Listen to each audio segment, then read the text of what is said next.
So I'm going to teach you how to do a single arm dumbbell row kneeling on a bench. First you're going to have your weight near the bench, and then you're going to kneel. So whatever hand pulls, the opposite knee kneels. So I'm kneel on the bench right here. And this leg, I'm going to step back, or out to the side and back. That's the key, out to the side and back.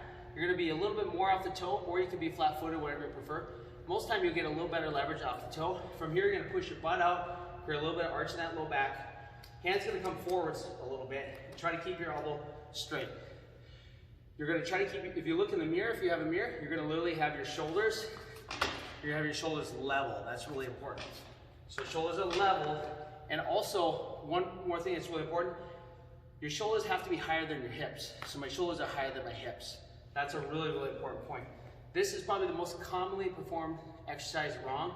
Most of the time people do this very hunched over. Never want to be hunched over. Instead, you got to stick your butt out and bring your chest up.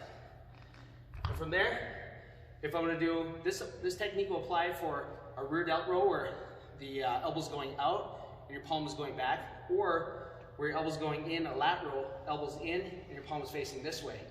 This technique applies. So I'm going to pull, this case the lat row, I'm going to pull all the way in, pull the weight, and I'm trying to pull the weight into my ribs, pulling the weight into my ribs. And as I pull, I'm trying to prevent a lot of twist. A little twist is actually normal in this exercise. You're going to get a little rotation, but it should be minimal, just a small amount of rotation.